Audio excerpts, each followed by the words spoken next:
Ética e Política, por Renato Janine Ribeiro. Professor, semana passada se falou muito da apreensão daqueles 39 quilos de cocaína no voo reserva que acompanhava o presidente Jair Bolsonaro. É claro que isso é uma questão mais ética do que política, talvez. Eu gostaria que o senhor falasse um pouco a respeito disso. É preciso deixar claro que minha coluna é sempre uma coluna de ética. Muitas vezes trato de política, até porque a disciplina da qual sou titular é ética e filosofia política, mas o foco que eu estou querendo dar não é partidário de forma alguma, nem sequer eu posso dizer que seja exatamente político, é um foco essencialmente ético. Por isso as perguntas que têm sido feitas a mim, nessas entrevistas, e-mails que eu tenho recebido, eu tenho procurado sempre responder levando em conta essa preocupação com a justiça, com o correto, com a honestidade, etc. Pois bem, nessa semana a pergunta que nós vamos discutir tem a ver com o caso do militar brasileiro preso em Sevilha, na Espanha, com 39 quilos de cocaína na bagagem. Primeiro de tudo, eu creio que não devemos mais ficar mencionando apenas a profissão dele, ser sargento, etc. Ele é um traficante.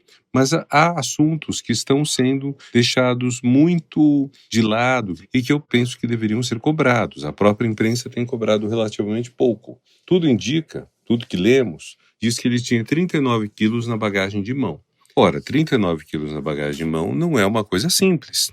Normalmente se aceita nos voos comerciais uma bagagem de mão que não passe de 10 quilos. Além disso, 39 quilos... para uma pessoa carregar, levantar com a mão, é muito absurdo, é muito difícil. Uma mão só, que é o que em princípio deveria suportar uma bagagem de mão, é insuficiente. Pode a bagagem de mão ter rodinhas? Pode. Mesmo assim, ela terá que ser levada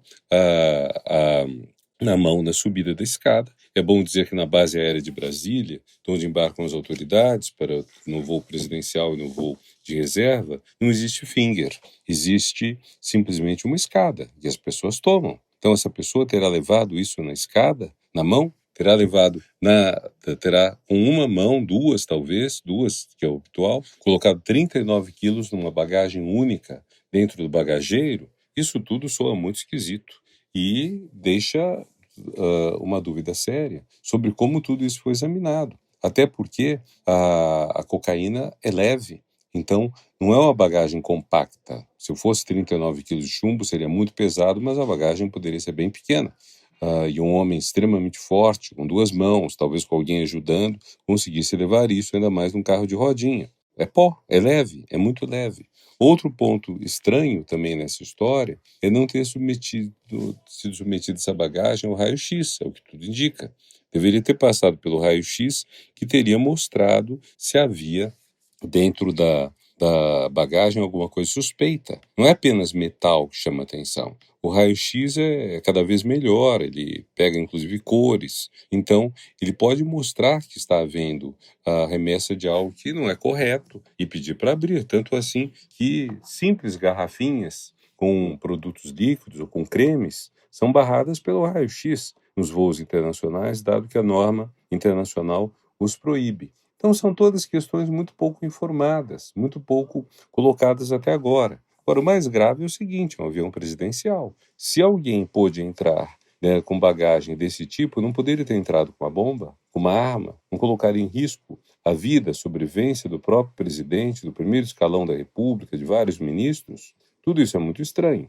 Lembrando, claro, que é o voo reserva, não é o voo presidencial, mas o voo reserva existe justamente para o caso do voo presidencial ter algum problema e então ele tem que ter o mesmo nível de segurança, porque ele poderá vir a transportar o presidente e com frequência transporta, se não ministros, os subordinados diretos ao ministro. Quando eu viajei para os Estados Unidos com a presidente Dilma, eu fui no avião presidencial como ministro da Educação, mas o presidente da CAPES, cientista Carlos Nobre, viajou no voo de reserva. A segurança tem que ser do mesmo nível. E esses descuidos com a segurança são muito estranhos e precisam ser esclarecidos. Esse foi o professor Renato Janine Ribeiro, que conversou com Marcelo Hollenberg para a Rádio USP. Ética e Política, por Renato Janine Ribeiro.